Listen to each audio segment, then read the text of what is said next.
Hey guys, Tyler here from Silencer Shop, doing a tabletop video today on the SilencerCo Velos LBP. LBP stands for low back pressure. It's their tank silencer. They're overbuilt, full auto, no barrel length restrictions, do whatever you want to at Silencer.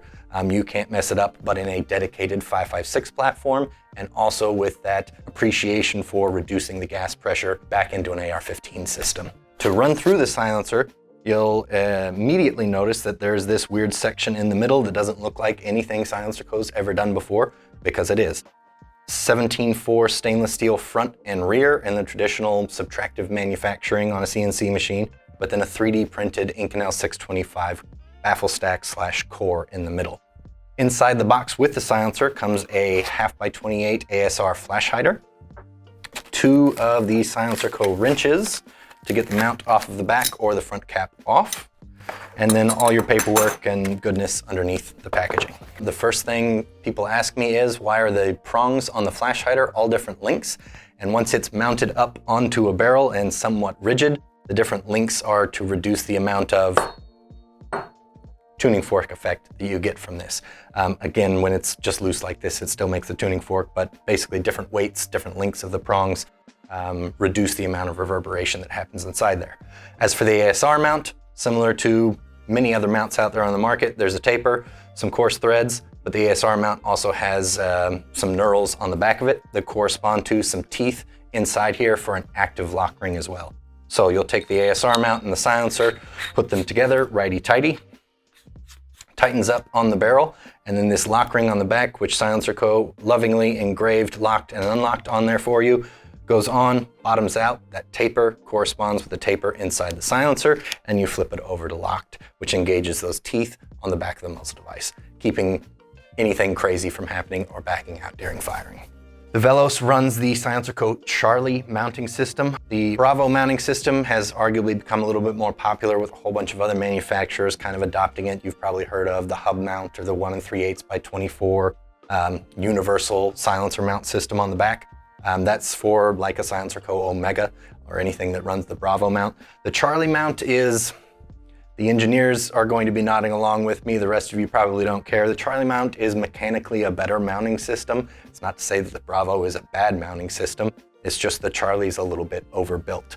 To get it off, SilencerCo includes 2 little hook spanner wrenches that go on to the corresponding notches on the outside of the silencer. You basically put the wrenches on there to bust the mount off the back, and you can replace it with any of the other Charlie compatible mounts out there. That said, the SilencerCo Charlie mounting system and the ASR muzzle device are time tested. It's a fantastic mounting option. I own a Velos and I run this exact mount system on there. If it ain't broke, don't fix it. But if you are running some other mount, or you want to run direct thread and reduce your overall length, whatever you want to do, you certainly have the option to do that. For anyone familiar with the SilencerCo lineup, you've probably seen their Hoplon blast baffle before. Without getting too nerdy technical on you, it's a takeoff of the Panther tank armor and basically diverting gas in different ways and increasing the strength of that initial blast chamber in there. So again, if you're worried about running a short barrel 5.56 with a whole bunch of unspent powder coming out the end of your barrel at 2,500, 3,000 feet per second, whatever it is, just hammering that blast baffle and eating away at it, enter the Hoplon blast baffle that reduces some of that wear and tear inside the system and works fantastically for that, and has for years. That's not new to the Velos. Also on the Velos is the flat flash hiding front cap. It is removable from the front.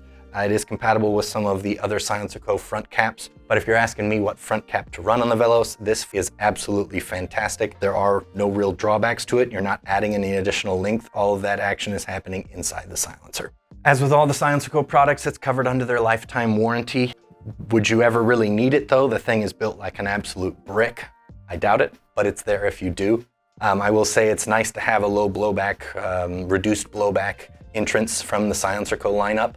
I will also say it is an incredibly durable silencer. I know SilencerCo has one that they've shot 18,000 rounds through, cut it apart, and it didn't even have any, let's call it noticeable fouling inside of it. So it was still operational, still running at 18,000 rounds. The Velos comes in at 15.2 ounces in weight and a 5.98 inch overall length without the ASR mount included in the back of it. Additionally, 1.73 inch outside diameter. That's pretty much the Velos from front to rear. I absolutely love this silencer. I think it's really cool that SilencerCo is giving a nod to and getting into the 3D printing market, but not putting 3D printing where they don't need it. SilencerCo is very good at subtractive manufacturing. They're very good at making their blast chamber and their mounts and all that good stuff. So they're keeping what they're good at on there and then using the 3D printing in places where they can't use subtractive manufacturing. I really like that about the Velos. If you're a silencer nerd like me, it's kind of a cool feature to have on a silencer. For any questions or concerns, jump down in the comments, let us know. Thanks for watching, and make sure you subscribe to stay up to date with everything going on here at SilencerCo.